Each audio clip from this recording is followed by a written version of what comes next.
Hello everyone, my name's Clare Patey, and I'm not a performer, so I'm really just going to talk to you about my phenomenal person.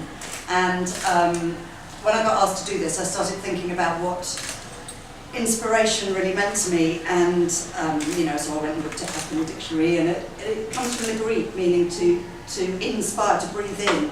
And I thought that was really poignant, because for me inspiration is a bit like a breathing in, like a life force, like a feeling of coming alive. And I think it's a very celebratory and moving and passionate relationship that I have with, it doesn't have to be a person or a landscape or whatever it is that gives me inspiration.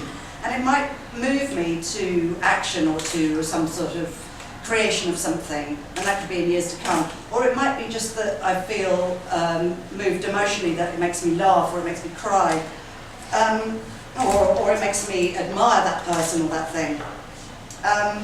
But I think that the thing that it makes me feel most is that anything could be possible, and that I could think about my life and the way that I think and the way that I live in a different way, and that's come about through my relationship with that person or that thing, and that I could do something differently because of that experience, and maybe live my life in a bit more of a way that person has inspired me to. And so I was thinking about who to choose, and I was on a train coming back from Newcastle, and I hadn't chosen anyone. I was thinking of all these historical or fictitious or very personal relationships that I've had with people who've inspired me throughout my life. And on the same journey, when I couldn't decide who to choose, I came across the obituary of Mary Colvin, who was the incredibly courageous foreign correspondent for the Sunday Times, who died at the end of February in Homs in Syria.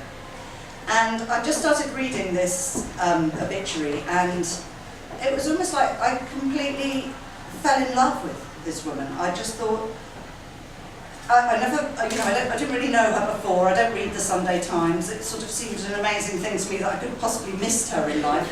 And I read on, and I began to just think, you are totally extraordinary. Not, of course, because of the work that she did, but also just as I read on what people were writing about her and the qualities that she seemed to have as a human being out there in the world. And she seemed to be very warm and to have humour and have a zest for life, and there sort of seemed to be this sort of juxtaposition with this woman who would go out to a war zone and be telling the story and be living this incredible life in a very dangerous circumstance, and then this incredible glamorous character who'd be at the heart of the party, the dancing there to the bitter end, drinking, smoking, the life and soul of the...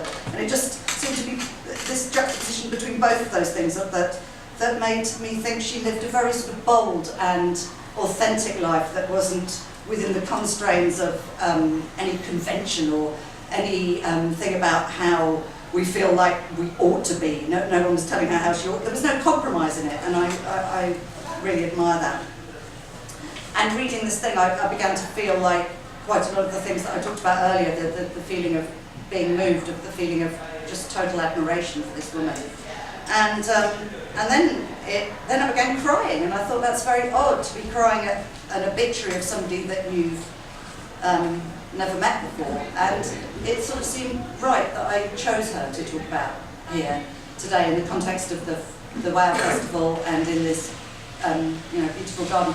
And because she's just died, I felt like it was important to honour that and to celebrate her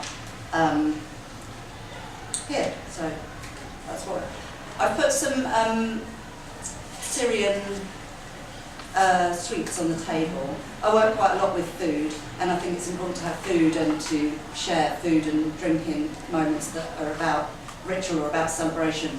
And so they have got nuts in, so if anyone's got a nut allergy, but we'll have a little drink and a toast and a little snack just a little bit later on. I'm just going to talk a little bit more about what it is about her that I felt inspired by.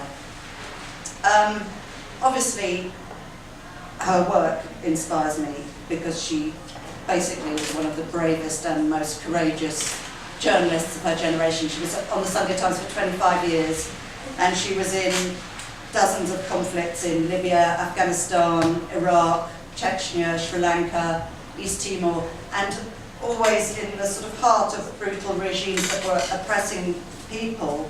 And she was there bearing witness, but exposing the suffering of those people. And I think telling the story to the world in a very sort of humane way. There's all these stories about her being the first person in before anyone else.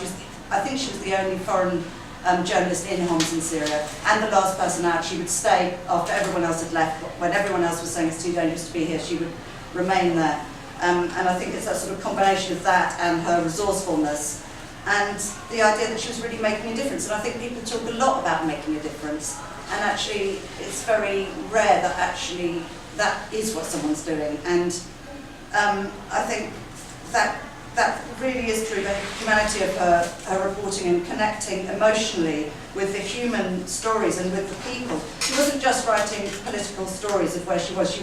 She was talking about people and making connections and relationships with people. And I think it's perhaps because she was a woman, and a very extraordinary woman, that she was able to do that. And I just think that's extraordinary.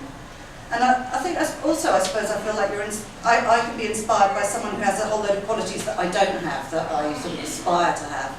And also, when you recognise qualities in someone that you do think that you have, and it's that sort of mixture with her.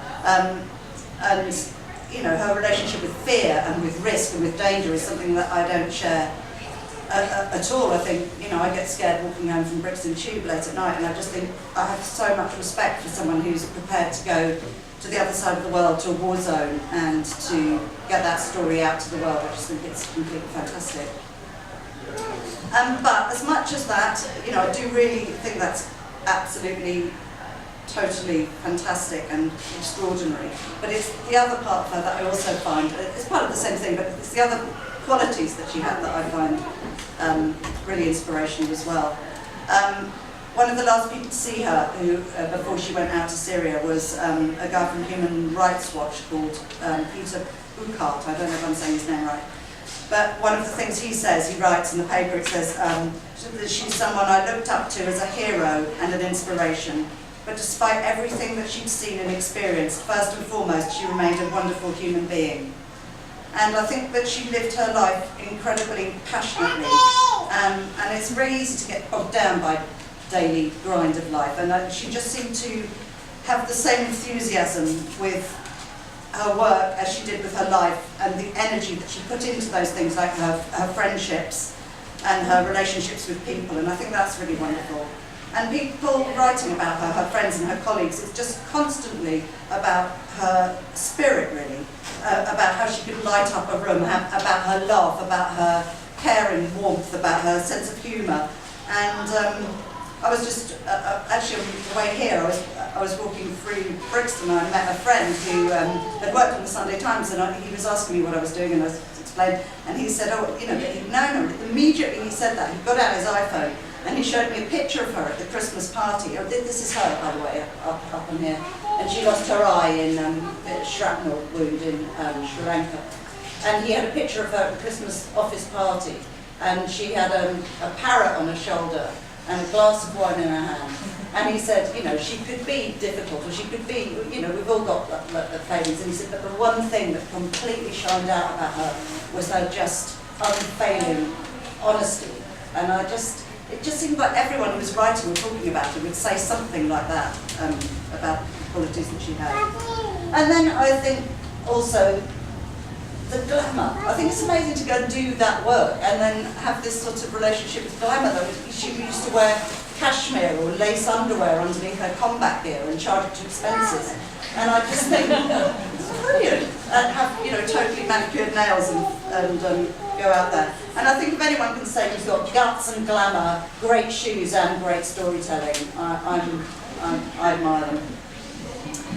It's almost like, having gone through reading all this stuff, I've been reading lots of stuff on the internet and all that. It was almost like it was like having a friend that I never met, and I feel, you know, incredibly sad that she's been killed in the work that she's been doing and trying to get these stories out there to the world.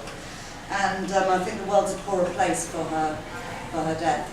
And what I really wanted to do was to perhaps share a sweet, there's a tradition in the Middle East, if at a funeral, that you will put something sweet into your mouth to have sweetness in your mouth as you remember the person.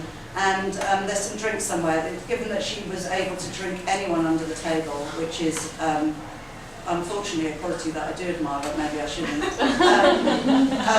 I thought we could have a little toast to her and to share a sweet, and I just wanted to read you part of her last dispatch from Syria in her own words. I thought it was really important to have her own words in the room.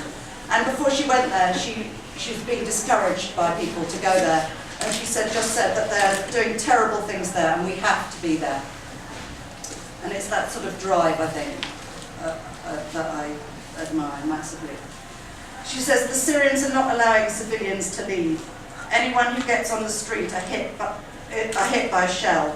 If they're not hit by a shell, they're hit by snipers. There are snipers all around on the high buildings.